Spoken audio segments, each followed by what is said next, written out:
I remember we signed the boy Ishmael Gongalves. Nobody had heard of him. I didn't even hear him until the week before, until Austin McPhee had brought him on our radar through Ian Cathro. We looked at video footage of him. We liked what we seen. We brought the boy over. We spoke, and I think he was only over for maybe 3 or 4 days. And although we didn't know a great deal about him in terms of what he was going to bring, certainly Celtic wouldn't have known a great deal about him either. And that certainly be the case.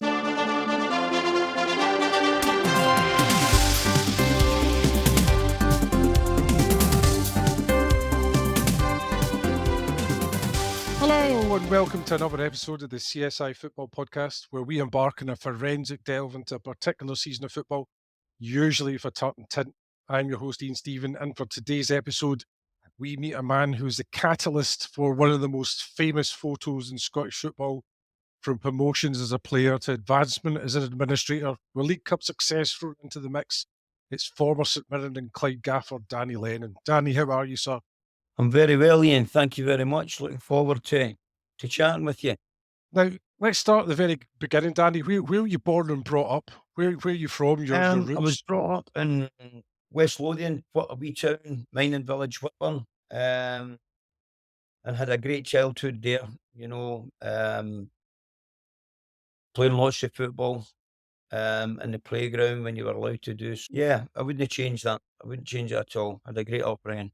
This was pre-Livingston days, so what were the kind of the clubs that kind of had your affections when you were growing up?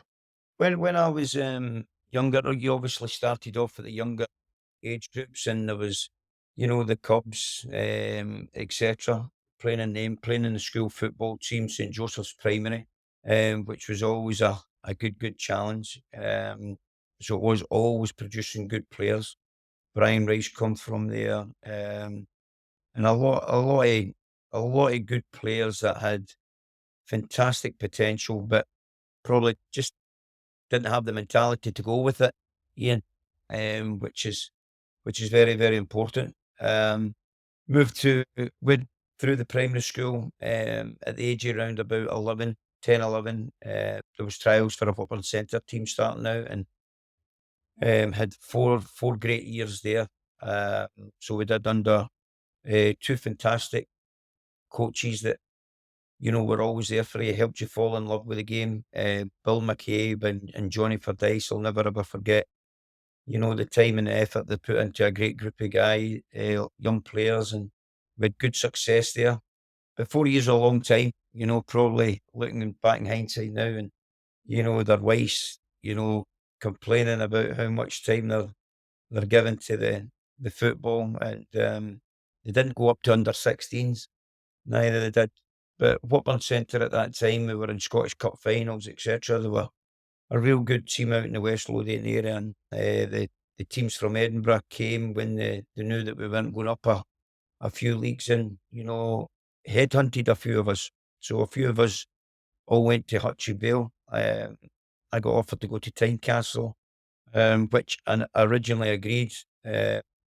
Terry Wilson, who went on to play with Nottingham Forest, he was also from Whitburn, but he always played in the Edinburgh League, and he had been at Tynecastle for a good number of years. And I remember getting a call from Terry to see if I would be keen to join Tynecastle. At that point, I said I would, but then Hutchie Vale came in, and Hutchie Vale wanted about 3 or 4 of us from Whitburn, so they did. And I quickly jumped ship, went to Hutchie Vale, liked what the club had to say. And it was actually another wee guy from Whitburn, who was a good friend at the time, Joe Meehan. He went to Tynecastle to play, and the amount of finals that we found ourselves in that year, very competitive, but Tynecastle done us practically in every one of the finals, so they did, Ian. So, but it was a great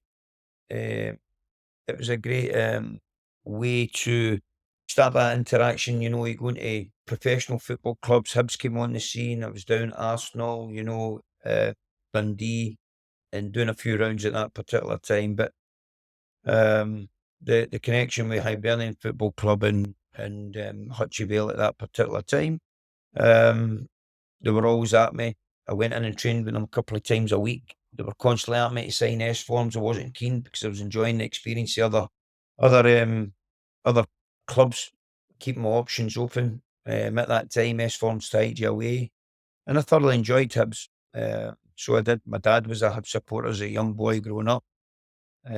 So um, when they came calling and when I knew that there was a concrete offer of signing S-Form, but on the back of a 2-year apprenticeship also, I signed that the day before Christmas 24.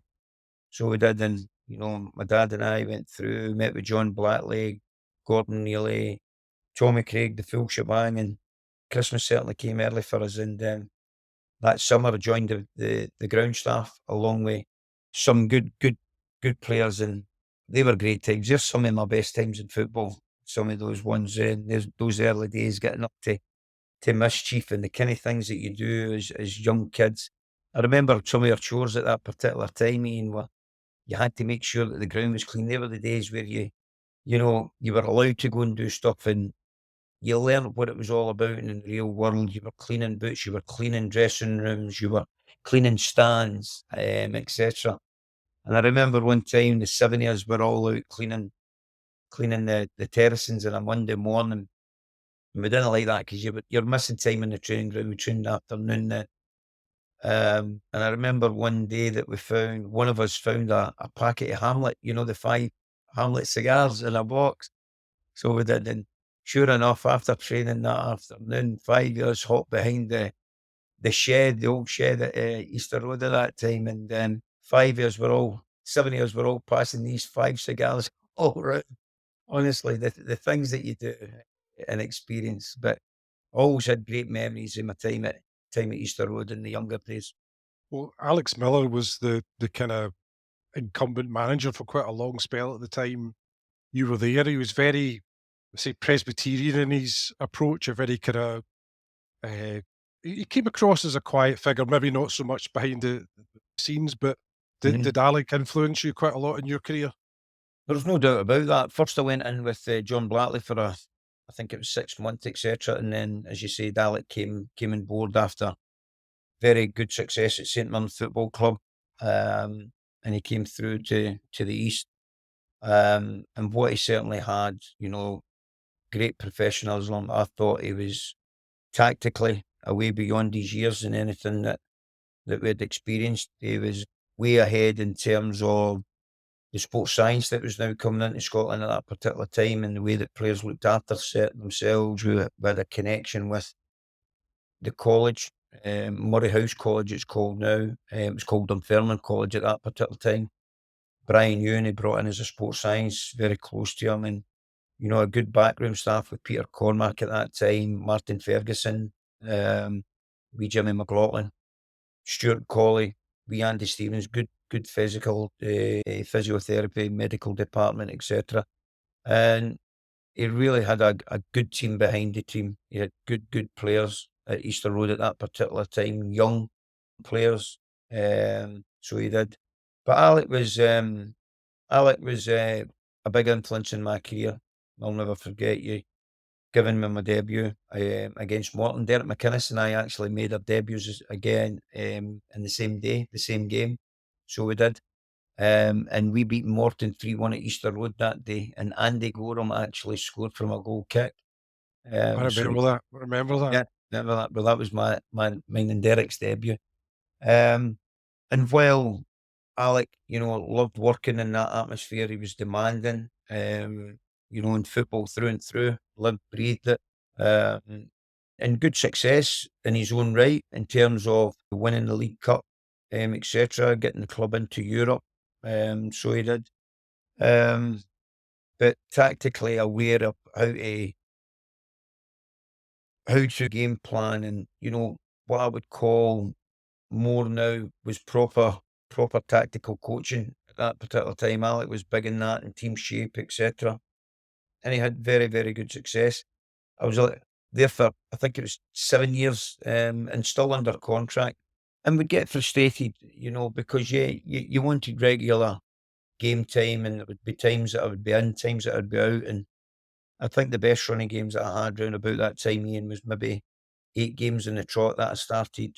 But you were up against good player, good competition, in that midfield area. And then you always knew that maybe when players were coming back from a lack of form or injury, they would get that wee nod up. You had to be patient again. So it was like a stop-start. But I could understand now, why Alec kept me about, as long as I was a good pro, good listener. I always remember one of the biggest compliments Alec gave me, and it was nothing to do when I was on the ball, but he always said that was one of the best that he'd seen tactically, in keeping your position, in the shape of the team and exactly where you had to be. So I took that, and I always remember another wee thing that he said. It's funny what you remember is how a coach makes you feel. And I couldn't, I still don't know that he didn't mean it as a compliment, but I took it as a compliment because I thought he was a great player. And I always remember one day, I was a player that would give a ball to get it again. And I remember him stopping me one day and he says, "You just pass the ball like Gordon Strachan, goes nowhere just to get the ball back." Love Gordon Strachan and he's the way that he played. So I did. But he would always demand. So it was good for me, for Alec. He was very helpful also in the exit and the way that they handled that and allowed me to, you know, at the age, I think 20, 23 at that particular time, allowed me to go, done a deal with Wraith Rovers and Jimmy Nicholl. And that was something that I had to go and pursue to really get my career kick-started in. It's really interesting that you say that, because you think that sports science has a more kind of modern invention, like maybe the last 10 years. You wouldn't contemplate it being around in the 80s. Do you think Oh, your exposure to it so early yeah. on, do you It think was that massive. made you? He was massive on it. Brian Ewan, who also has been around for a long period of time, worked, you know, close in hand with the universities and the SFA. But Brian, I remember we used to have to go and we would get a close season program. You'd get tested before you went away. You had to have, so many stats when you came back. And then you would go to the university and you would go on a running machine and you would have to come off and they would be taking the lactic acid to the blood and the pricks of the needles, etc. But way back to the lab. And um, yeah, it was certainly a way ahead. And I think in terms of how the game and that had went, it really got you thinking about not just how you were as a footballer, when you were in and around the club and coming to training, but also the behaviour should be 24/7. Well, when you said you were moving to Wraith Rovers, Jimmy Nicholl's the manager there at the time. A lot of times when a player moves to a club, you take Yeah, into. just cut in there. While we're talking before jumping on to the Easter Road, sorry, the Wraith Rovers stories. I remember um, a couple of years in pre-season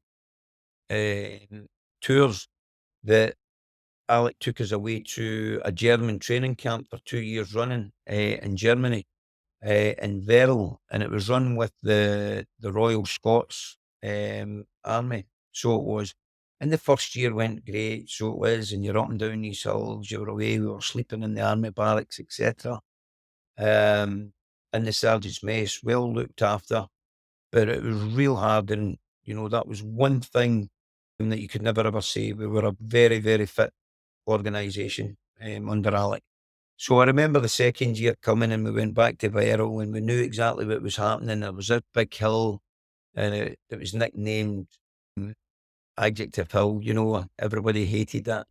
And you knew that exactly where you were going with it. And I remember this one time um, in Germany and the camp went on to red alert. Red alert meant that they were now walking about with live ammunitions and securing, locking the place down, etc. And what happened was about 50 kilometres or something from Veril, the army camp we were in, there was talk of the IRA or people out with and there was a bombing at another camp. So we were a wee bit uneasy with this. We were going to go home, etc. And we were out there for something like 12 days or something like that. So everybody was at edge, and this went on for a good 3 to 4 days. But as you get in there and you say, well, we're quite secure, we carried on and whatever.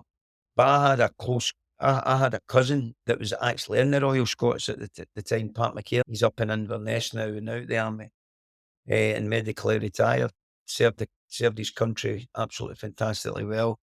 And I remember planning this. So I went and got 2 army suits off him, balaclavas, the boots, the gloves, they name it, and the big Rambo knives. So we did.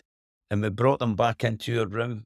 And this went on, and myself and wee Mickey Weir we were about the same height. And he says, right, Mick, you and I are doing this. And we planned a couple of days before that we went into some of the younger boys' rooms and and stole their keys so that they couldn't lock the door at night.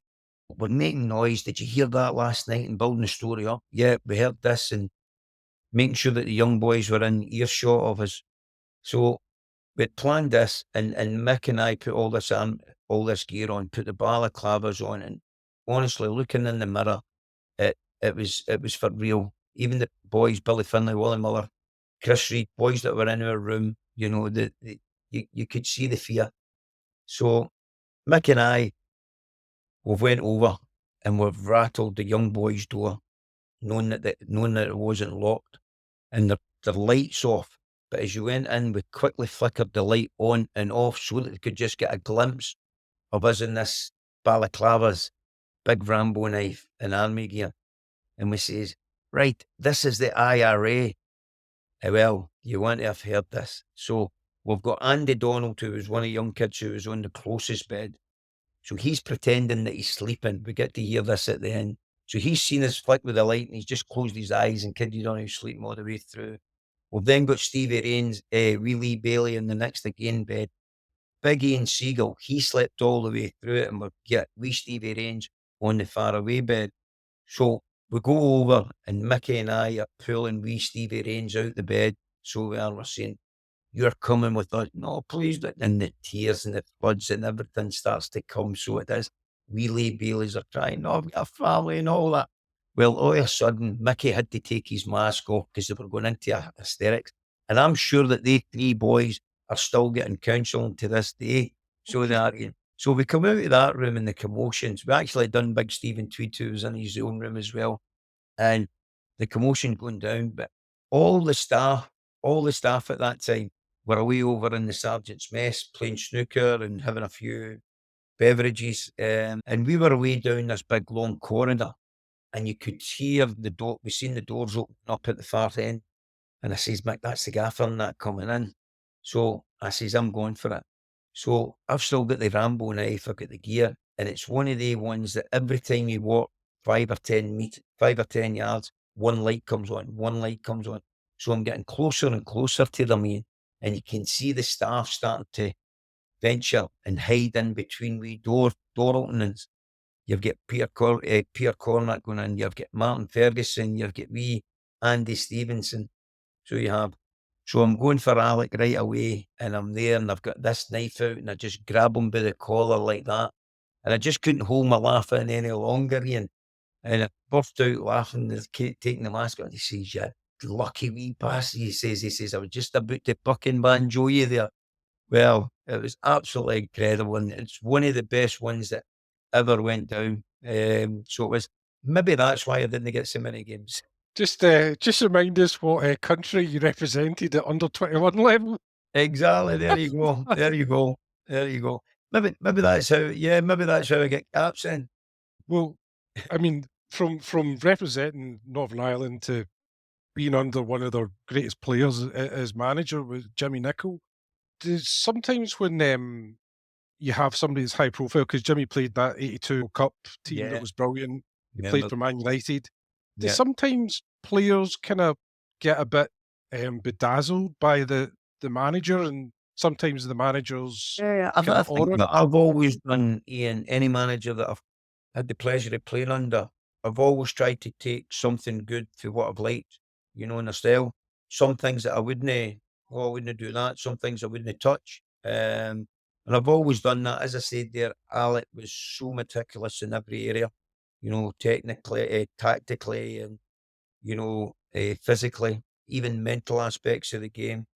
And Jimmy Nicholl, what a wonderful career, what a wonderful personality and character that he has. And we always knew who Jimmy was. Jimmy, I always remember playing with Hibernian in the reserves and going to Ibrox. Jimmy was in charge of Rangers reserves and that at the time, and he would still be playing, and that was great for me, to be going and playing against the likes of the players of that ilk.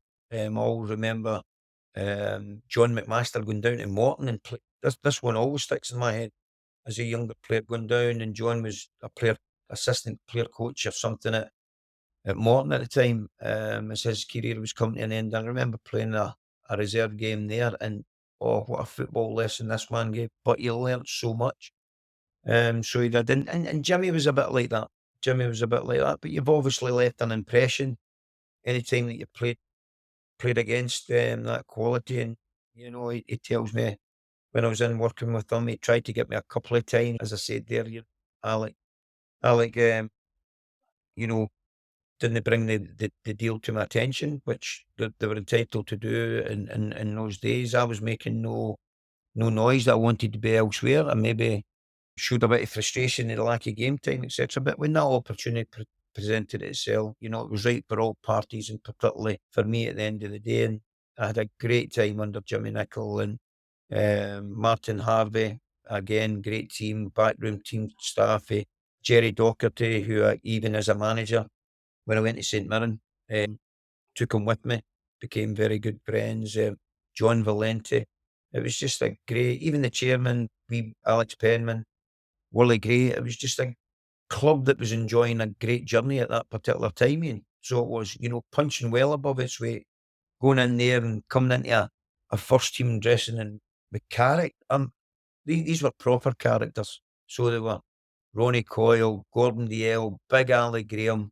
Ali Graham, I always remember a player, and he was a good player. I thought Ali, for the size that he wasn't just a target man. He had that beautiful first touch. He linked the play, allowed you to go in. And he scored some very, very important goals. On his day, he was a real handful. It was Big Ali. But one of the big things, his shots when he came to training, they were always immaculate. They were like railway lines. Honestly, the things that you remember of players, eh? I says, Ali, who does? He was so meticulous in the way that he hit Honey Seller. Always took good pride in his appearance. But some of these guys, they were great. I remember one time, the stories we used to get when you'd be on the Forth Road Bridge and there'd be a conveyor belt of somebody was coming back through to the west for Fife, etc. And you'd maybe get stopped at the Forth Road Bridge because you paid the toll at that particular time. And see if you were stopped in traffic a long while and maybe in the sunshine, your windows and that down, and they would come and they would sneak, you wouldn't see them coming in, and they would pinch your car keys and turn the ignition off. And you're just absolutely standing here, get away. I remember one time also coming across the Forth Road Bridge. We're sitting there, and you would be getting all the dross, your 70 to make up the 70 pence. You always try to give the guys the exact change in the morning. But I remember this one time we come through and we've got the coin. So what was it again? It was something like a 50 pence piece and two 10 pence pieces. And I always remember we got the two 10 pieces, 10 pieces, and jammed them in between put the 50 pence piece in between the two tens. And we got the lighter, for the car, and we hit up the 50 pence piece. So we were handing it off over. It roasted the shenanigans we used to get up to. Oh, it was incredible. That race team were incredibly talented. I mean, you talked about the experienced players. You had some really good youngsters as well that were coming through, like Stevie Crawford, Colin Cameron. And Rafe got to the 94 League Cup final, but you were injured for that final. Yeah. Was that maybe one of the most bittersweet moments of your career? Yeah, no doubt about that. As I said, you highlighted some great players there, and I think one of the biggest strengths of Wraith Rovers was the togetherness. Jimmy was massive on that. Always goal fountains, everybody loved that. And I thought that was Wraith Rovers' biggest strength. Although there was good individual players there, that connection of players and the social side of it was incredible. Jimmy was so infectious with his love for the game and his enthusiasm and the way he went about that. Fantastic storyteller. Going into that, I then, in my first season, I went in the last transfer window But that summer, Jimmy made me club captain, so he did. And that did turn a few of the boys' noses up. A younger player coming in, and there's players there that I said that club, as I say, is experience. And that was a wee challenge because you've then got to go and earn that respect for these guys. And it was a wee bit standoffish. I found it how you cope with that, etc. Ian. But I think any time that you then go and do that, and perhaps you go out there and then show it in your performances, players quickly come round, and good players, good pros, they always respect good players that are going to come in and try and aid and enhance, their club. And we did. I became captain then. We went on a fantastic run in the League Cup that season. So we did, and wee Colin Cameron was inspiration. I remember him scoring a hat trick. Big Ali Graham scoring hat tricks in those cup competitions, and we went to the final. And a week before the final, we were up in the training ground, up at Beveridge Park, just a local park, and the younger boys were in training with us, and just a young kid, had caught me late, with his studs. And I just thought it was a crack in the foot to begin with, but it was a sore one. I says, I'll be fine. Got up and I ran for about another minute or two. And then just as I went, I must have just been stressing it, and you just heard the crack. So that was me out for that. And as much as I was gutted, Jimmy was absolutely wonderful with me. He still made me a big party. Everything that was going on. We went away, every part of the preparations involved me and everything. So that was great to be in and around the boys. But as quickly as you get over that disappointment, you're there supporting, and it was an absolutely fantastic occasion. Always say the bittersweet side of that was, although missing out in the cup final itself, didn't miss out in the celebrations or anything like that. But it's never quite the same when you're not playing in it, Ian. Regardless, but I always felt for me the success of that League Cup win was, the club getting into Europe, and I had a fantastic experience in that with the club. Well, I think all the fans of Raith Rovers had a fantastic experience with you in Europe as well, Yeah, Danny. You hit one of the most spectacular free kicks in Scottish football history, getting such good topspin on it. The ball yeah. moved, totally bamboozled the goalkeeper when you're over in Munich. And to be honest, I mean, it was a nobody in goals. Nobody had heard of him. Who was it again? There was the keeper. Oh, the can, yeah. I mean, what a great experience that was, but start to finish. But not even just the German experience. Going through the preliminary rounds before it. I think we played a team from the Faroe Islands, and I managed to score in the return leg over there. Then we played a team called Akranes from Iceland, who were a very, very good outfit. Had a few good players. You remember is it the Goodison twins? Yep. Went on to play with, I think, would it be Leicester or something like that? One of them went on to play with. One had hair, one had complete bald or shaved or whatever, but what good talents they were. And we beat them. What a great atmosphere at Start Park that night. And we beat them 3-1, and I managed to score a brace that night. And I think it was Barry Wilson that scored the third one. And we took a 3-1 lead over to Akranis in the return leg. And I remember the game plan Jimmy had set up with some banks, it was like a back six and a four. We just defended, talking about it's the first time I've ever been involved with parking the bus at that stage. But it worked for us. And I think we lost the game 1-0. The game was in a bit. We defended very, very admirably, and got ourselves into the draw with the big guns. And I always remember coming back from training at that particular time and from Ralston, and the draw had came through, and the place was absolutely electric when we knew that we were playing Bayern Munich. It was a great experience, and I think any player at that time, regardless of what level you're playing at, you want to challenge and play against the best players and see how you fare up against them. the levels that they reached, not just every now and again, but consistent, and that's why they play at the top level. So that was a great journey, and being up against the likes of Can, Papan, Klinsmann, Babel. I was directly against the Swiss international, their captain. I think it was Slaughter. yeah. Papan missed a penalty in the return leg. So he did, but just like Nerlinger, players of great ilk, and that was an incredible experience. So it was.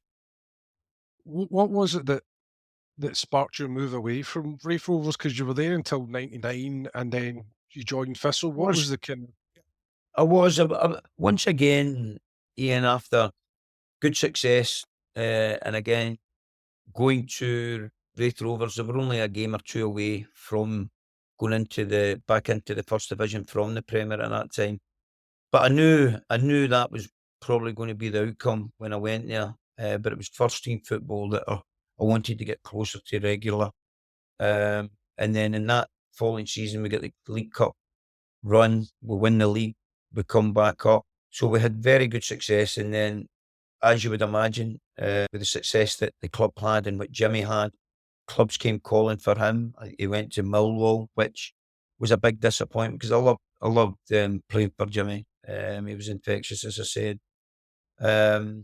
And he went down south. And then the club was going through that transition period. There was players leaving. Jimmy came and took, the likes of Crawford. I think who was the other one? Jason Jason Deere Taylor? and, Yeah. and Sinke. He took the three in a package. And obviously that was financially good for Wraith as well. Colin Cameron, I think, then went to Hearts. So there was the breakup of a team, and listen, these guys deserve to move on. They deserve the club well, and they deserve to play in the highest, in the bigger leagues. So that's where the talent deserved to be. But for the rest of us, and I always remember that breakup, and I remember Willie Gray, the director. They were desperate for somebody to sign that was already at the club. So I did. I'm quite loyal that way in terms of when somebody looks after you, you give that a little bit back. And I ended up signing a new contract there. It didn't quite work out with the managements that came in. Prior to that, I think we went through three managers in a year. Jimmy Thompson, was it what do you call him? Tommy McLean came in for 5 days or something, then jumped ship to go to, I think he only took one game against Aberdeen. He then jumped ship to go to his brother up at Dundee United. And then Ian Monroe came in. So I think we had three managers in the 1 year. And then Ian had left. I think we'd survived again there. You'd maybe hate to check the stats on that one. I can't really recall that one. And at that time, Jimmy didn't have the best of experiences down in Millwall, and was relieved he was back in the market. And naturally, for the success, the club went back and got him. And I had a couple of meetings with him prior to that. He convinced me to sign again. He wanted to build a team round about it, and things went reasonably well for the first season in that. But then I picked up a few injuries, so I did, and it was getting difficulty. Then the club ran into a bit of financial difficulty. They found it a struggle, and we parted ways that following summer. But I think it was four or five fantastic years up there. So I did, and moved on once again, and that's football. That's football, and I think it's important the way that you enter a club, but I think it's also very important the way that you exit a club, and the connections that we've spoke about. I'm always well received anytime that I go back up. I always enjoy the company. And it's one thing that I've always said that Wraith Rovers do better than any other club. I believe they hang on to their successes very well, and they promote them well. I think they're wonderful at that, because when are you ever really going to hear Wraith Rovers and Bayern Munich mentioned in the same sentence? You, these are wee fairy tales. Well, when I had Gary Miller on, he was Ross County when they won the cup, and Derek Adams was the manager, and I asked, is it true that Derek Adams doesn't swear? And he confirmed that Derek Adams doesn't swear. So Yeah. you went to Partick Thistle with John Lambie. Can you confirm to us that John Lambie doesn't swear at all? Oh, John had the best adjectives going, so he did. What a character, what a man. And he was great for me. What had basically happened with that deal, from leaving Red Rovers, I then went down on a short-term contract to Ayr United. Gordon Dalziel, old teammate, was manager down there. Gordon asked me to go down. He was having a few injury problems, suspensions. And he gave me a short-term deal, 3 months, etc. I'll be honest, I thought that I deserved more than what I showed there. But nonetheless, and then a deal came in from Ross County. Yeah, it meant moving up north, etc. And I enjoyed that experience as well. Although I just had a 1-year-old boy, my first son, Keelan, and my wife are still down the road. And for about, I think, 6-7 weeks, and it just wasn't right. I was shown in flashes what I could do, but whether that was because I was far from the loved ones, my young family, etc. It didn't quite work out the way that I wanted in terms of the footballing. I thought that they deserved more from me, and they did. Played under Neil Cooper, and Neil was a very, very highly strung individual, shall we say. Neil didn't miss players, when they weren't doing it for him. And you could understand as a younger manager for Neil at that time, the stresses and the pressures that go along with that. And I always felt him, he's very, very, very high maintenance. He's very, very emotionally detached from himself. He's got to try and control that. But I remember meeting him on a plane one time going to Magaluf, and honestly, what a different guy away from football. And we had a fantastic week together. So we did. God rest him. And he was a good man, was Neil Cooper. But going on that, with the 6 to 8 weeks that I had up at Ross County, there was a bit of noise now coming from Partick Thistle. And what basically happened, Derek Ferguson came up for Thistle. I went for Ross County, and we just changed over. Thistle were struggling a wee bit in the struggling big time in the second division, near the bottom of it, or around about that end of the table, under John Lambie. And I went down there, and I really enjoyed the environment. I loved the big club and the history behind that club. The fans, they were well turned out, even although the position that they were in. And I started to enjoy my football. I was back in amongst, my family. And it just hit off, and slowly, gradually, the team started to pick up. John was bringing in other players. I remember likes of Peter Lindu, good young players coming in, Scott McLean, he then brought in the likes of Sandy Stewart, Alan Moore, good experienced players. That's what John Lambie was very good at, surrounding himself with good experienced pros that could manage that dressing and manage the pitch for him. But he was the one that could identify those characters. He was a great judge of character, was John. One of the biggest things that I took for John was his integrity. John could shoot you down in a sentence, but pick you very quickly back up in the next sentence. So he was brilliant in that. And have you ever had a run-in with John, or you maybe had some words crossed over?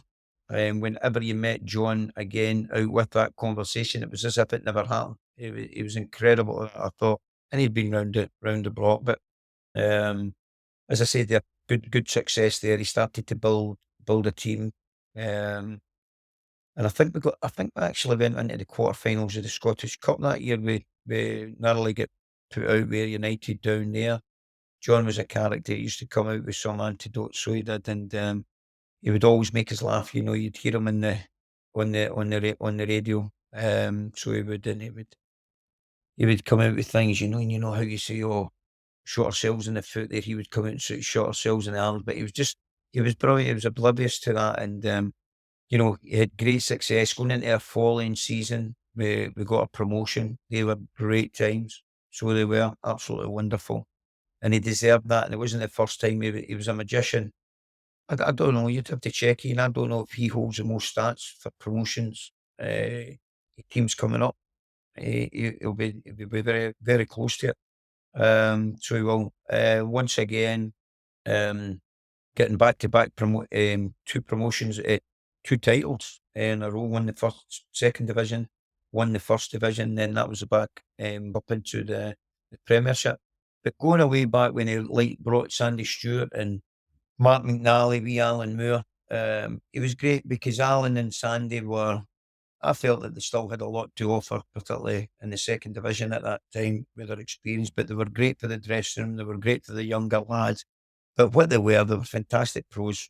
So they were. I remember Sandy went out the team at one stage, but as a good pro he never ever spat the dummy out. John would ask him to do a little bit of coaching, and Sandy was getting more and more involved in that side of the game, but always kept himself ready, and then he would come back in, and that would be him. Alan, a wee bit more opinionated, and at that particular time, when he signed Alan, Alan was a winger, as you know, but the players that John had recruited, we quickly found a formation of 3 at the back and 5 in the midfield, and wing back for wee Alan at that particular time was a hard shift, so it was, and younger legs, fresher legs came in. So Alan's time became a little bit, game time became a little bit less, but I always remember when we won the second division, Ian, that the way John, you could have the run, but there was never any grudges, never anything held against you. And him and Alan had a few disagreements. As I says, both of them are very, very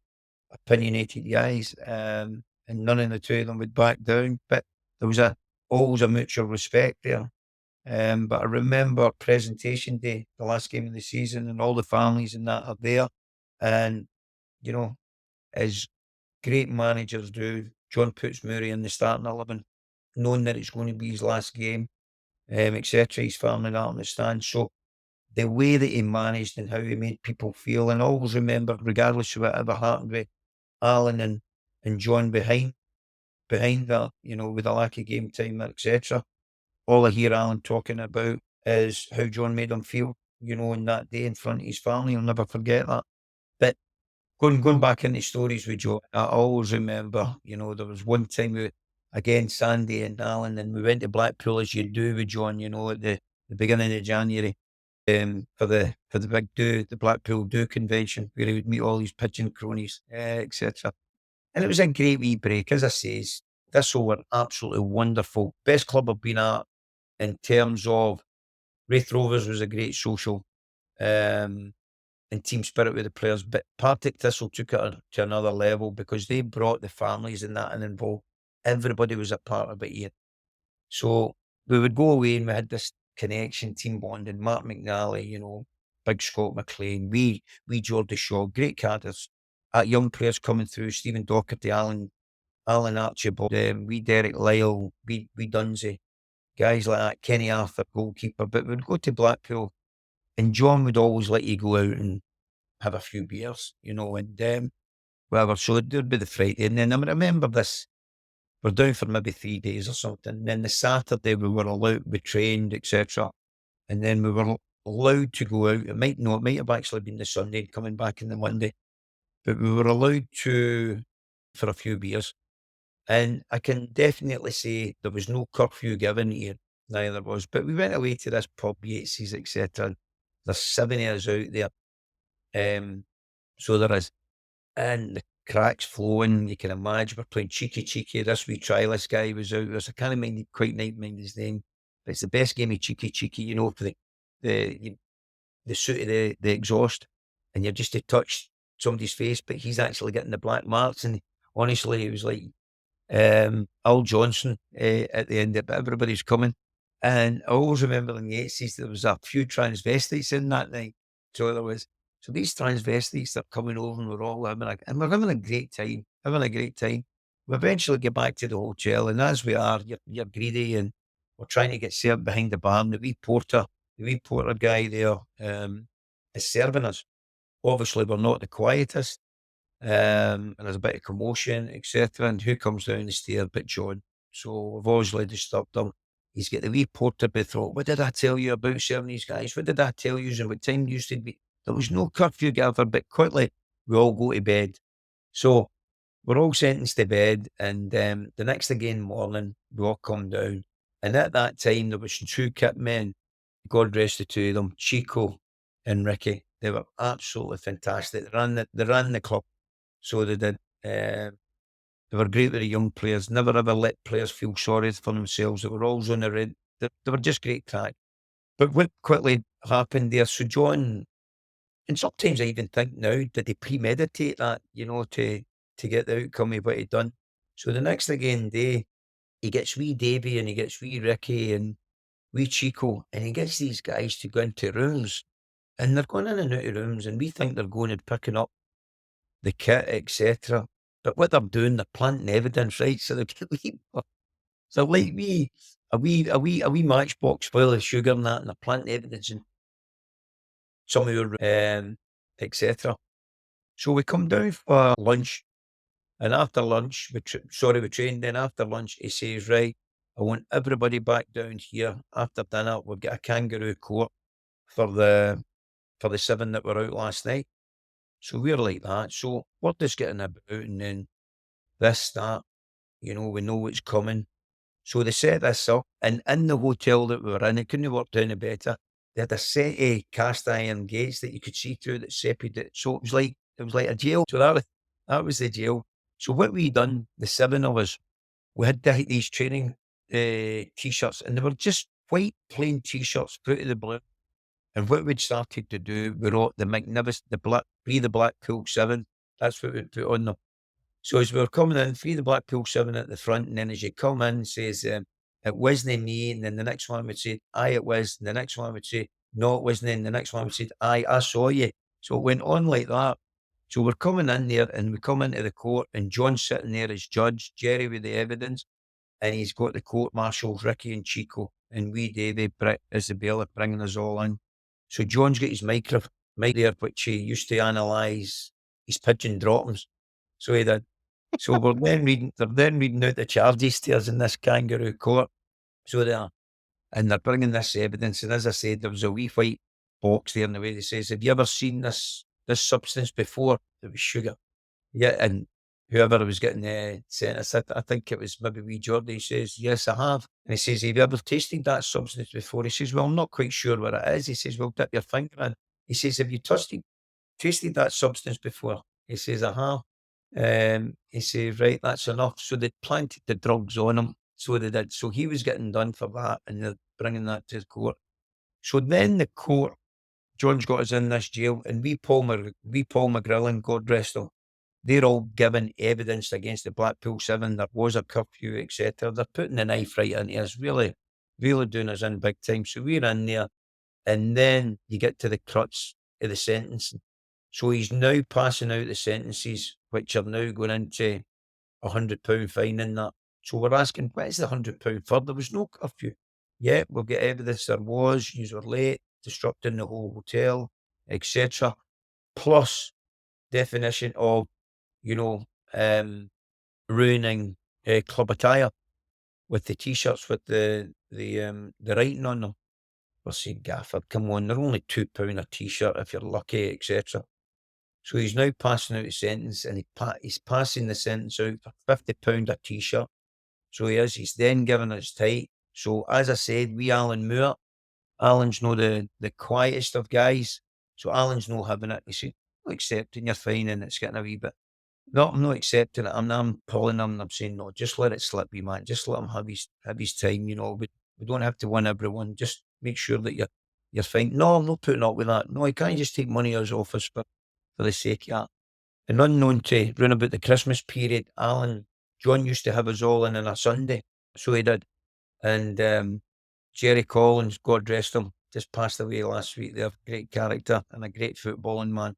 And Jerry would always come in with a bugle. That meant you were always running. So John always had us in on a Sunday after a game. So he did. And this time Murray had a function on with his wife, and it was a fancy dress at the Christmas period. And he was one of the ugly sisters, and he still came in with the suspenders and his ugly to train that day. He says, I'm going to training this today. So John was in his office. So John never seen it. So Murray's running about the training ground or whatever, playing in this game. His suspenders, his suspenders and that are falling down. So they are. But it was a right great crack. So back to the Blackpool thing. Is that right? You're not accepting this fine? No, I'm not. I'm not accepting that. It's shite the way you're treating us, all this, blah, blah, blah. And John, just quick as a flash, just he says, right, okay, if you're not accepting this fine, let's go the Sunday, the week after Christmas. How do you plead, coming in there, fans? And wee Murray just put his hands up. He says, I'll take your £80, your £100 fine. But the way John just manipulated and always got his own way, he was absolutely fantastic. I remember one time being in his office, going in for something. What time we going out to train, Gaffer? And you always went in and it was something like, tonight, Matthew, I'm going to be, you would come out, dead smoke about the cigars, etc. And they're all in there and John would be puffing away. And I remember going in and there's this foreign agent in there and he's with this big lad here. And he was a big unit. He looked very, very athletic, the guy. So he did. So we're in there and John introduced me and he says, right. So as the conversation's going, John says to the agent guy, he says, well, what's the boy like? And the boy says, he is absolutely electric, so he is. So John, who had a good hairy head on him for his age, etc. John used to always blow dry his hair, and he had a hairdryer plugged in down the bottom. And he goes down and he picks up the hairdryer and he says to the boy, he says, listen, son, he says, this is bucking electric. He says, but can he play? He was absolutely brilliant at all that, so he was. One of the other ones, Des McEwen tells a good story. So he does when he's on the dinner circuits. We were away coming back a trip from Forfar. So as we were, and as you do, you get the card school and all that going in the back of the bus after a good win. And the stories are going, some of the boys are having a few beers, maybe no driving at the other end. And John allowed that if you had a good day. So he's coming up the back of the bus, seeing who's winning the cards and a wee bit of crack and whatever. And as he's probably had a couple of whiskies himself. So he's coming up the back and the boys were playing this game, talking about that if you're stranded on a desert island, who would you take with you? So the likes of myself and I've says Kylie Minogue and Alan Archibald has says Danny Minogue and, saying, where about if we meet up for Christmas dinner and all that type of stuff. And others are saying all type of different people. So he comes up and Des says to the gaffer, we're playing this game. Danny would be stranded on a desert island with Kylie Minogue. Kylie Minogue. Archie would be, wanted to be stranded with Danny Minogue. Who would you be stranded with, gaffer, on a desert island? And you can see him thinking, and he's thinking hard. And he comes back at Des and he says, I'd take my brother. And we're all saying, what? All the options you've got and you're going to take your brother down? He says, he says, why would you take your brother down? He says, he's got a bloke. Oh, he was brilliant with these stories. Brilliant. Very, very shrewd man. I remember we were in the Premiership and I remember myself, Jamie Dolan, again, God rest him, and we Derek Fleming. John was obviously West Lothian way. We would meet and the boys would meet at my house and John would pick us up just to save in club fuel, etc. Every penny counted. But on a Friday, the four of us, we would put at that particular time when it was allowed, you would put bets on. So you would a coupon. So you'd all pick a team each, and John would make it that you had to pick a team that was no less than, 2-1, etc. So you had to pick. You couldn't just pick out big certainties, etc. So there was one of the favourite restaurants away back from Mary Clover's days, that Peter Heatherston, who again a great player, and I only had a short period with Peter, but a great guy. Love bumping into Peter. But Peter introduced me to the restaurant at Coatbrig called Guinea's. It's Italian. Not there at the minute. Went by, but they may be opening it back up. Hope they do. Me and my family went there for many, many years. So I says, listen, there's a great restaurant on the way home. Let's go there. So we started to go there and we would just chip in a bit of pasta, whatever. But then we started, as I said there, you had to pick a team who would, the four teams would be on. So 4 teams basically a tenner ahead and the 4 teams had to come up here, for the bet to come through, obviously. Now, the deal was that if your team let the coupon down, you then had to buy the Guides. You had to buy the Guides the next week. So if the three let it down, you split it three ways. If it was two that let it down, you split it two ways. If it was one, it was a big hit for the one that let them down. John Lambie never went into his pocket once. Not once. Shrewd man. Well, one thing that begs the question, like when you're talking about the kind of kangaroo court and the fact that managers and players are always at odds with one another, in terms of do they get to go out, misbehave, and that kind of stuff. Did you ever had to preside over a situation when you were manager, when Yeah. you had a player and you just thought, what on earth was he thinking? Yeah, there's no doubt about that. Without giving names away, there's situations and you get little gut feelings. And I remember one situation at St Mirren. There was a player and we get a call. In the morning, the Monday morning. It was after the weekend. I'm calling the Monday morning to say this player wouldn't be in for training. Right, okay, what's happened? The reason was there was a car accident, or a so-called car accident. Right, is he okay? Has he been checked out of hospital? Bump, wee bit of that, or whatever it may be. So we have received this phone call from the parent. So you take that for word that, just one of the wee things is your experience and it just tells you it's not sitting right on Monday morning. It was eating away at me. So it was, and I really liked this. I really liked this boy. Good player, and went on to have a great career, to be fair to him. But what basically happened, I says, this isn't sitting well with me.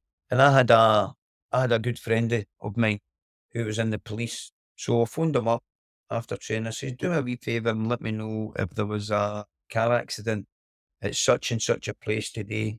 So sure enough, he goes and investigates, comes back to me, gives me the information. There was no. So this, he was doing a wee bit of work at the club as well, this guy. So he actually phones the player himself and he says, look, it's better coming for yourself rather than, rather than it coming to me. So you're caught within that. But there's some situations there where you say, why do players, we are all human, we all make mistakes. But managers are human as well, and we understand that human side of the game. So there is. I also remember a time when I took my St Mirren team away we used to go to, what was it, San Roque, away down by Marbella, away down that way. And it was a lovely pre-season. The boys loved it, great facilities, and great work. But as the boys worked, you would give them that night out. And I recall after a game, we'd agreed on a curfew that the players would be in. But this wasn't good enough for them, Ian, that curfew. So they managed to stretch another hour or something out. Yeah, but when you say, right, I'll give you another hour or whatever, that still wasn't good enough for them. Neither it was. So they said then now that they weren't going. I said, right, that's it. Put in the head, and we just came back. And you try and protect them in a sense that you know that they want to go out there and have a good time, and I get that. But when there's a group of 22 players all together, there's many, many mixed characters. Not every one of them handles alcohol in the same way, etc. And you don't need nonsense coming to your door. Enough nonsense does come to your door. You don't have to go and find it. And a lot of them have went into that side of the game now, and hopefully they'll understand these things. So there's a timing and a place for it, but they didn't go. But what I did find out, Ian, a few years later, when I left the club, etc., they all went out anyway. So they did when they went back to the hole, back to the thingy. But that's the way it is, They go and you disappoint. Oh, listen, I think if you go and you do these type of things and they feel that that's right at a particular time, just don't get caught. There's enough nonsense, as I say, throughout a season.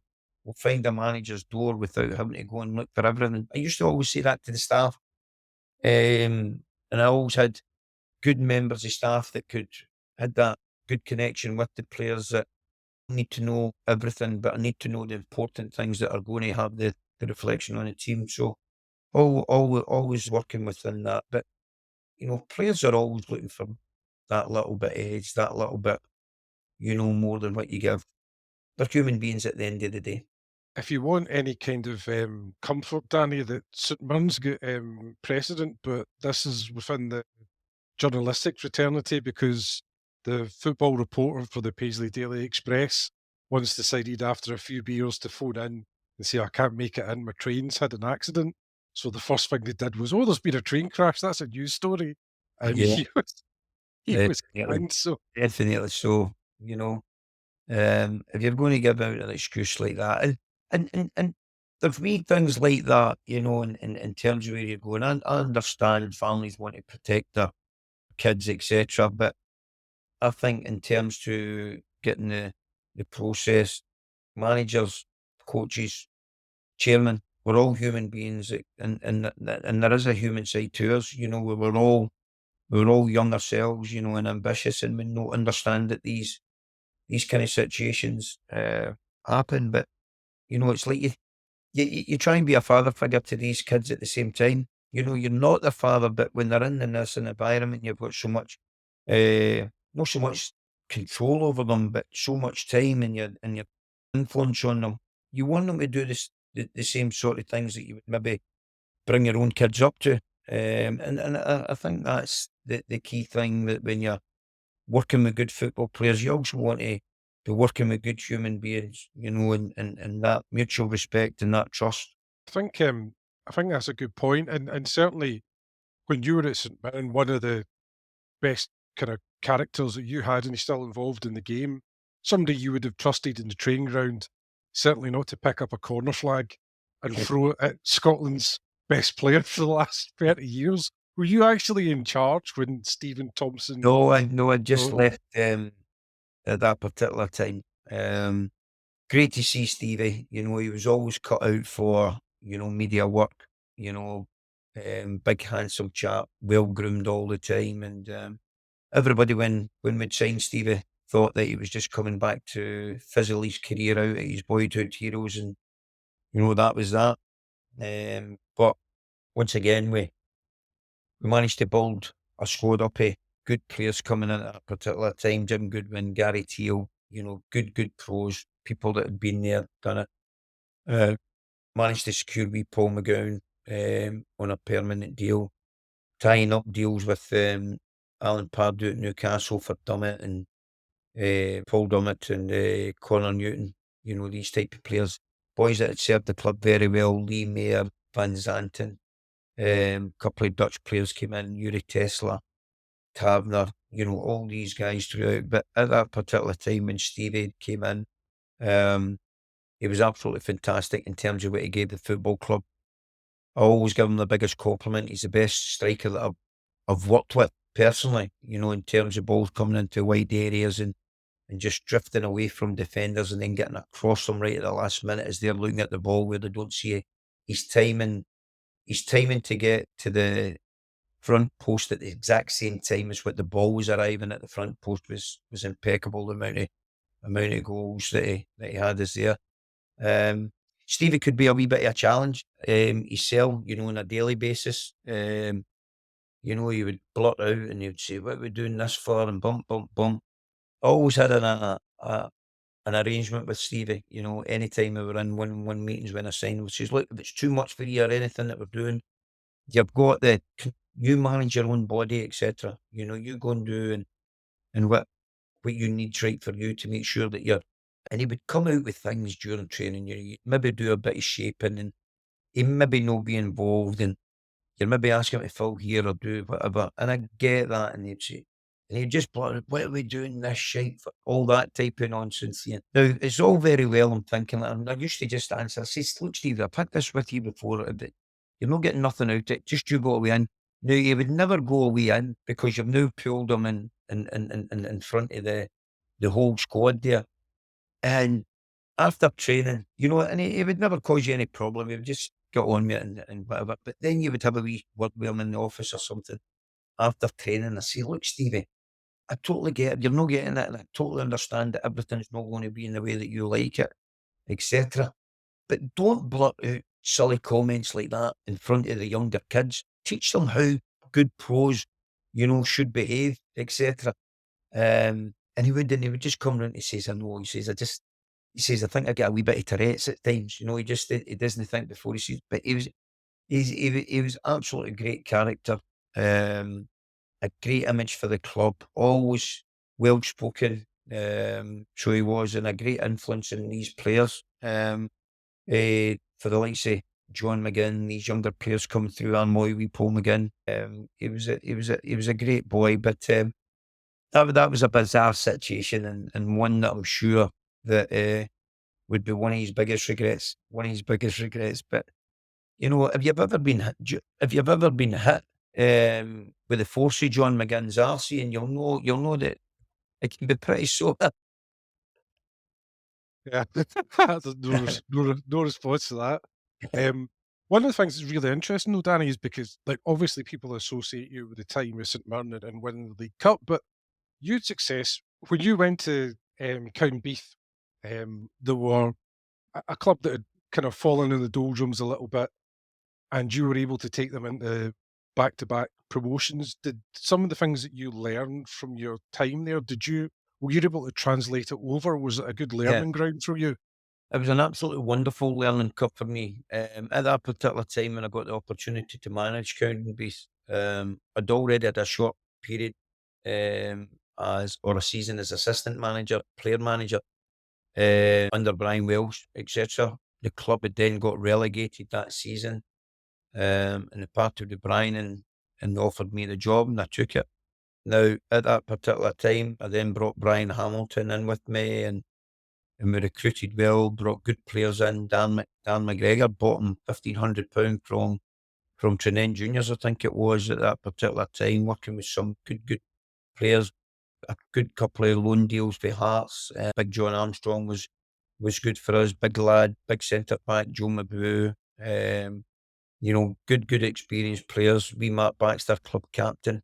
So they were.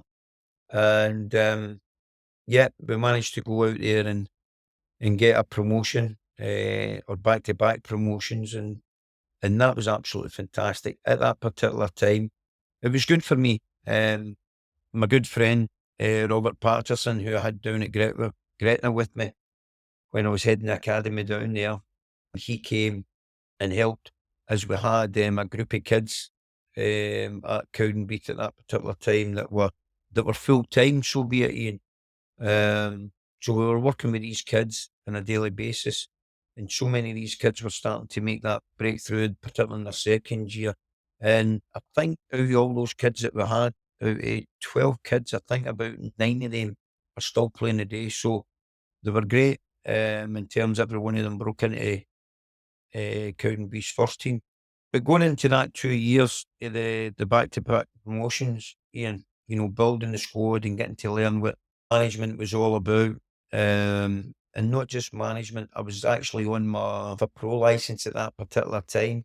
So I was working with great players, great coaches that were now looking to gain that qualification. It was a great group.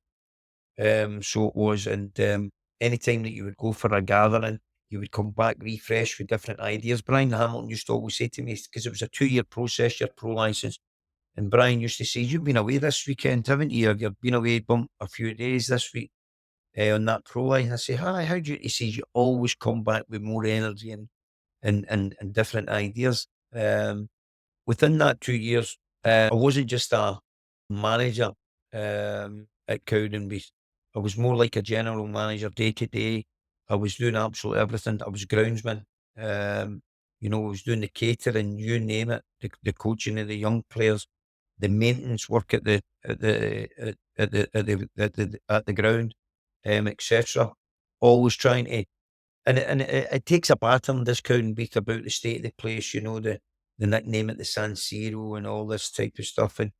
But we try, and it wasn't the most pleasing in the eye, but we tried to make it as best as we could, with the finances that we had, and try to dust it. You've got race cars going around it every other Saturday as well. So um, for me, one of the biggest things when I eventually moved on to St Mirren Football Club it gave me a great understanding and great knowledge and a great appreciation of the roles and the responsibility of everybody else involved at a football club and the organisation. It's not just the team, the players, behind the team. There's a team behind that.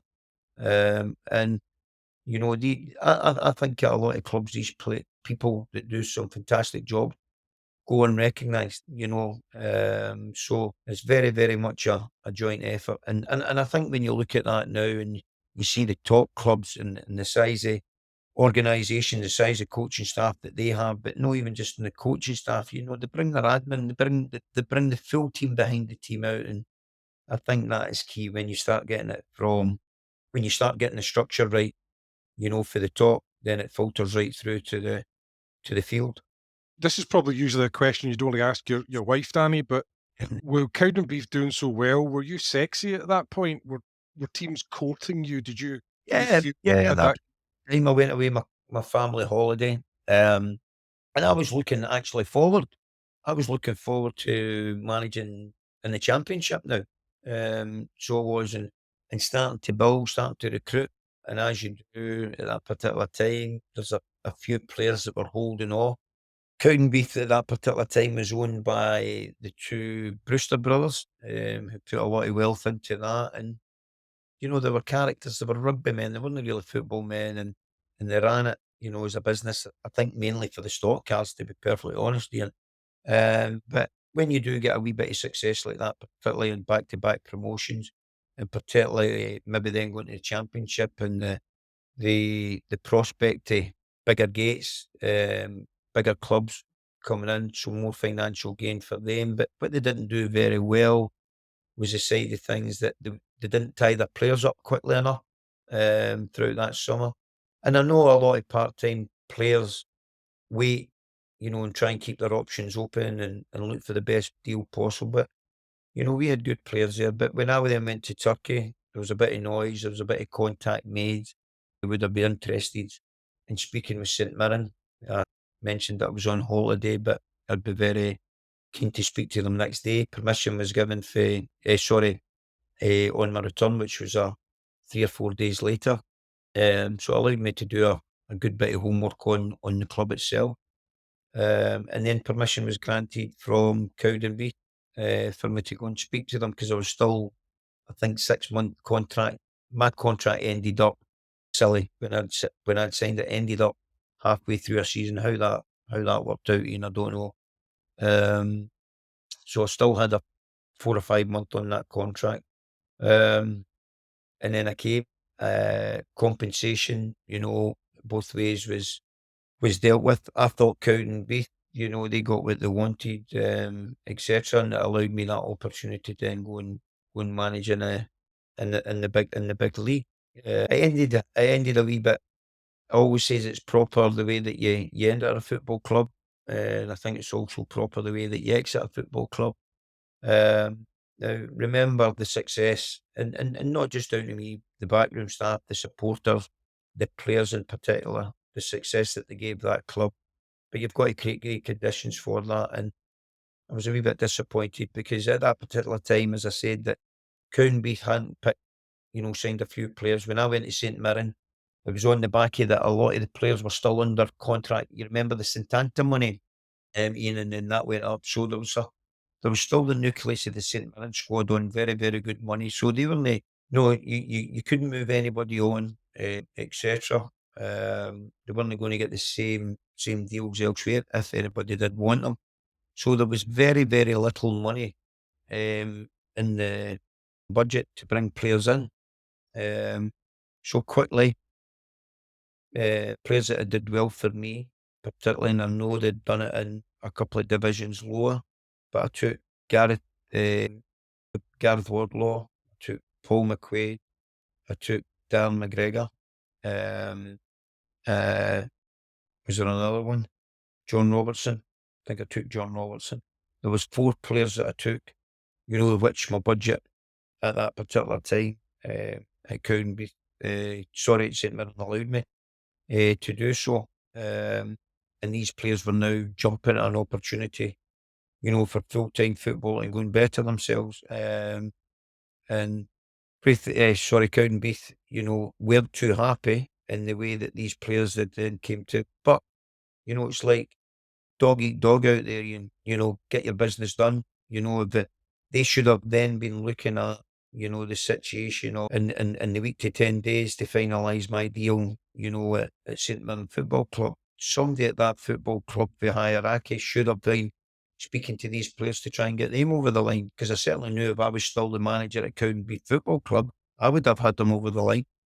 And that ended a wee bit bitter. Donald Finlay came. I always remember going to one game halfway through that season. I went up. My good friend Bobby Patterson was still working at Cowdenbeath at the club at that particular time, because I'd recommended Jimmy Nicholl for the job, and they wanted to speak to him. Donald Finlay knew him, and I made the contact for Jimmy to, would you be interested in it? Yeah, he said he would. Made the connection there. And that's how Jimmy initially became the manager. So I went up to this one midweek game. It was, as you do, you always try to keep your eye on younger players that are out there. So we're up the stand, and as it is, it's a cold night up there, enjoying the game. And as you do, Bobby says, "I'm going in for a cup of tea." He says, "I'm going in for a cup of tea." And as you came down the stairs of the stand to go through the tunnel to go to the players' lounge, Ian, I got refused entry. So I did. Donald Finlay had told them not to allow me to go in. Now that was very, very fine. If that's what they're wishing, that's the way that they wanted to treat me. But they could have let me know, rather than just turning the door. I'd have still went to the game. So I've met Donald a couple of days. He's never ever mentioned it. That's probably always been a little bit sure in terms of how that ended. But in terms of the opportunity that Cowdenbeath gave me, in my early management and coaching career, I'll be ever so grateful for that, and great memories. And it's a club where I got a good history there. It's always been a good stepping stone for managers. Craig Levine, Mixu, all managers have went on to have reasonable success. Well, one thing that's really interesting is in my lifetime, there's only ever been two managers of St Mirren that have won a trophy. One of them was Alex Smith, who's an incredibly successful manager, and the other one's the person I'm speaking to right now. And a lot of times when clubs the size of St Mirren get through to a final, it's because they've been very, very fortunate with their draw. Nobody can accuse St Mirren of being very fortunate in their draw in the League Cup, because you had to play against effectively three of the biggest four Yeah. clubs in Scotland. Yeah. At the point of you getting Aberdeen in the quarter-final, you must be thinking, "Oh, this is gonna be a tough one." You get through that, you've got all the elation of the penalties, and then you get Celtic in the semi. There must be a slight bit of, I don't want to say pessimism, but realism perhaps that creeps in, thinking, "Well, we'll do our best," but I'm not holding out Yeah. too much hope. Yeah. Listen, it was an incredible cup journey, and I've always said that, when we done it with Wraith Rovers, there was easier ties than others, etc. But thoroughly deserved, still the same. Doesn't matter what route you go, but sometimes there's a hard route in cup success, and we certainly had that. I think, was it Hamilton the first round, or was it Ayr United the first round? You're United. Ayr United the first round, and I think that finished. Was that the 1-0? 1-0. 5-1. Hamilton was Well, that 1-0, was yeah. a tight one, and get through that one couple, and then the Hamilton one. That was a game where we dominated and kept, chopping, swinging that axe at the big tree, but they weren't giving in. They weren't giving in. They were defending very, very well. Was Hamilton that night, and then Lee Mayer, in the last few minutes of the game, from a corner, pops up and puts one on. That takes you through to that. And as you said, Ian, a very, very difficult venue to go to is Aberdeen. Even prior to my time going there, I remember the club hadn't won up there in 27 years, and we had to go up there to secure our, in my first season at St Mirren, our League Cup, our league status. So we did, and we managed to do that. Who scored the goal? But one of the guys that I brought for Cowdenbeath, Gareth Wardlaw. So that deal alone, was worth its at Shaw. Going up there in the cup, and I remember going to the ballot, and I remember Kenny McLean scoring. Only Kenny McLean could have seen that with his vision and his delivery, but the second goal for us that night was up to this world, and the boys dug in deep, took it right to the wire. And I always remember, we had some of the players on their knees, going into the last few minutes of that game, and possibly could have made changes, but you wanted your big players and experienced players in there to in the way the direction of the game was going. Penalty kicks, we managed to come through that. Big Craig Sampson doing absolute wonders for us, saving a couple, and the boys, the boys stepping up to the mark and tucking them away. And as you then say, and as a manager, when you're in these big draws, particularly semi-finals, etc., the media always expect you to be attending these draws. And I remember we had to go to Edinburgh, I think it was a press conference, and in these things with the live, there's a wee delay, as you know, Ian, with the media. I would have my phone all set with the names in the hat, and I was ready to go, and I was always respectful in the way that I would always let the chairman know straight away who we've got.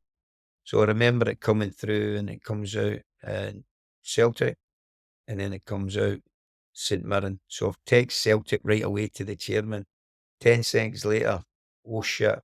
So exactly what you say there right away, the pessimism that comes in. And that was the pessimism at St Mirren Football Club was George Campbell. George was the vice chairman. What a great character he was, though. I love George. Always made the training ground an open door. George Brian Coslin, chairman, would come up, would have tea, coffee, and particularly in my first season, it was a very strenuous one. It was stressful, learning what the Premier League was all about, learning what St Mirren Football Club was all about, and the expectations, and the expectations in managing players at that level. So George was fantastic in the way that I think he could see that stress at times, out of the media, and he would just come in there and he would just make me laugh. And he was fantastic at that. It was George Campbell. So then going back into the semi-final, alone, and just prior to going to the semi-final game, it was a great achievement for the club, not only for the first time in the club's history, but I was delighted for, in particular, the chairman, Stuart Gilmore, Brian McCausland and George Campbell, because if it wasn't for these guys, in the times when St Mirren Football Club were basically in financial difficulty, I remember George always saying that his wife would say, "How's your pension?" And he would be driving by Paisley and he'd say, "It's in there, head. It's in there." And he's no lie. He wasn't lying at that. So for the guys to hang in there and get that success, and to be connected with the club at such an important club at a time in the club's history, winning that League Cup, I was absolutely delighted for them, and they deserved that. But what they invested in the club with their time, their finances, and their emotions, no doubt about that. But going into the semi-final game again, I remember maybe about 6 months ago, I used to have that game on Sky prior to me moving home. And you know how it was on your digital box and you could save it, etc. So I had that. But then when you move home, your box doesn't carry that weight for some reason, or they lost it anyway. But I never had the game. So I'd phoned a good friend in the BBC who'd managed to get me a copy of it, and as they sent it out, I sat down and watched it, and I forgot how good we were that day, with the ball and without the ball. Going into that game, 5 or 6 games prior to St Mirren facing Celtic in my time as tenor as manager, I hadn't even laid a glove on them, hadn't even scored a goal against them. Now we did going into that semi-final. But what we certainly learned about ourselves, and what we certainly learned about the opposition, you learn a great deal about yourself, but you also learn a great deal about them. And we came up with a game plan, and we worked hard on it. We attacked with 5, we defended with 5. We spoke about Samaras and key players that if you let them come inside, it's the transition when you allow them to come inside that it really opens you up. So we really forced them that night. And Davy Van Zanten was absolutely outstanding that day for us. To a man, we were outstanding, but Van Zanten, in terms, when I was watching the game back, you just forget how good they were. But the game, as these cup classic ones do, it took its turn. I remember we signed the boy Ishmael Gongalves. Nobody had heard of him. I didn't even hear him until the week before, until Austin McPhee had brought him on our radar through Ian Cathro. We looked at video footage of him. We liked what we seen. We brought the boy over. We spoke, and I think he was only over for maybe 3 or 4 days. And although we didn't know a great deal about him in terms of what he was going to bring, certainly Celtic wouldn't have known a great deal about him either. And that certainly be the case. And, we managed to go up a great goal, by the way, and it shows you in the way that we break. And Galvis is going through, and I think it's Gary Teal was that the one. I think that was the one Gary Teal slips, or was that the final one? It was the one that he goes through. I'm trying to recollect the game here, Ian. But in the semi-final, no, sorry, that was the final one with Gary Teal. The one that I'm on about, Ishmael Gongalves, there's a good little bit of combination play. It comes back, great movement for wee Paul McGowan, and Gongalves just runs inside the fullbacks and manages to get stretches out his leg and puts it in. So within 10, 15 minutes, we've now scored a goal against Celtic, and Galvis is there, and the game's going well. So it is. And then just before half time, Celtic, as they do, they've always got a threat. Hooper was causing a bit of problem in behind with his movement. And he manages to get them back in the game at 1-1, just in the stroke at half time. We then go back out at half time, we regroup, we speak about the things that were done well in the game and the dangers that maybe Celtic are causing, refocusing on that game plan. Prior to the game, we'd fueled them with belief about fantastic victories over Celtic and big games in the past, fueling them with that belief, and going to be the next guys to go and do that. And as they came back out the second half, the game gets going and bang, Celtic coming into the block, and Jim Goodwin goes to go and block, and, the ball deflects, but his hands are down. He's in a position where he's lunging, but his hands are out at the same time. As you hold your hands out to go to ground, Ian. It was that situation, and the ball certainly does strike his arm, but for me, and Wally gives a penalty right away. So he does. So Big Sammy Craig Sampson has a great moment. So he does a absolutely wonderful save, and that lifts you once again. And from there on in, we took control of the game. We managed to get ourselves in front. We then managed to get ourselves further ahead again. I think it was we Paul McGowan. We actually get a penalty as well. Mark McCausland as well, and putting a cross on, and Stevie Thompson with good quality ball slightly behind him. I think that one, did that put us 2-1 up? Was it the penalty 2-1? Or been that wee while since I've watched it. But it gives us that wee bit of cushion. But we're still playing. There's still plenty of time on the clock to go. And Celtic are probing, but we're handling them very well. And then Charlie Mulgrew, I think he gets one in the last 30 seconds of the game. Certainly, I don't even think we took centre after that, to be fair. So that was a great moment in itself, and it shows you big clubs and top managers, Neil Lennon.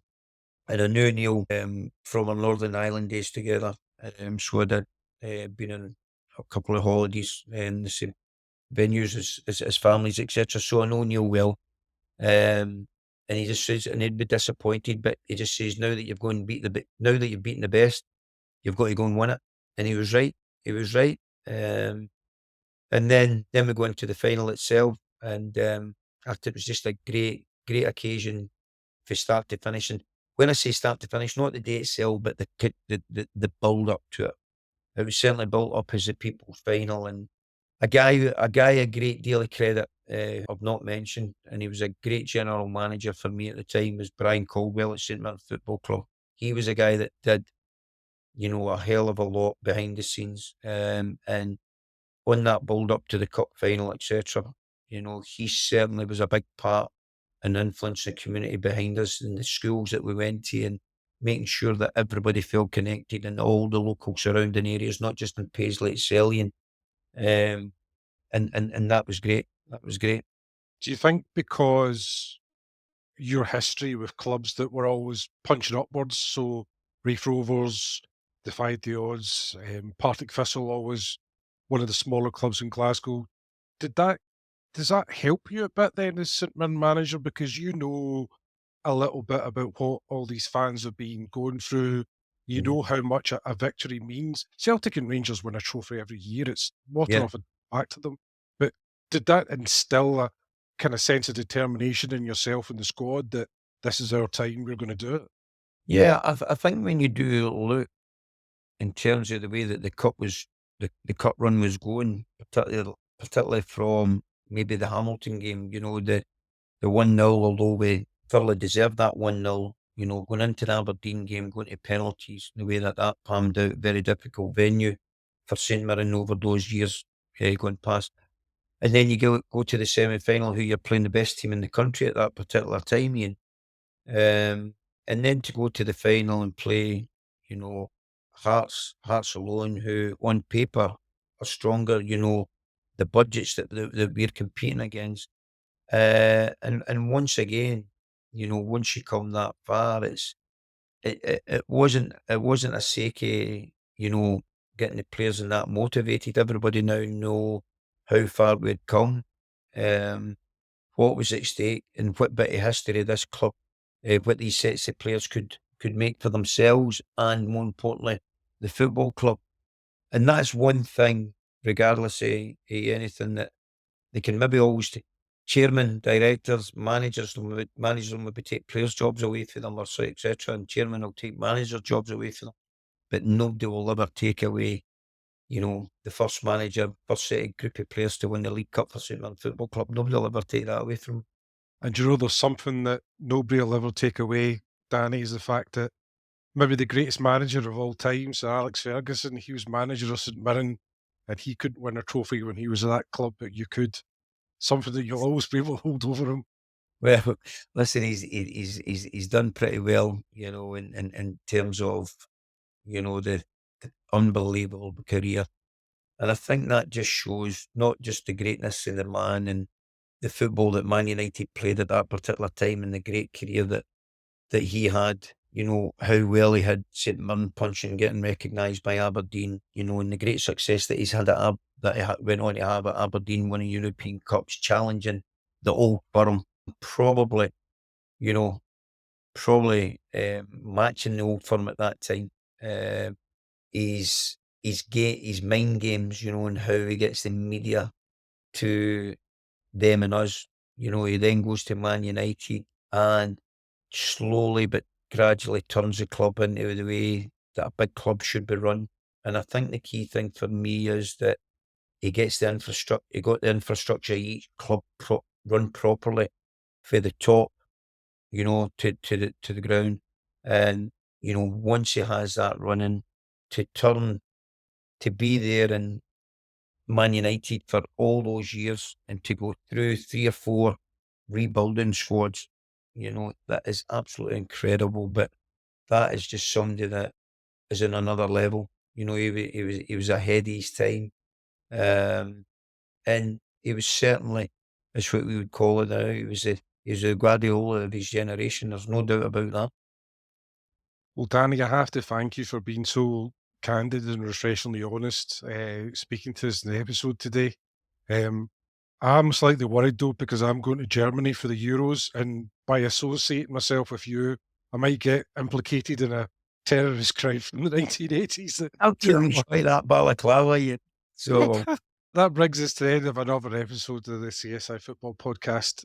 Join us next week for another forensic journey into the annals of Scottish football. Our website's at csi.com, where you can find all our socials.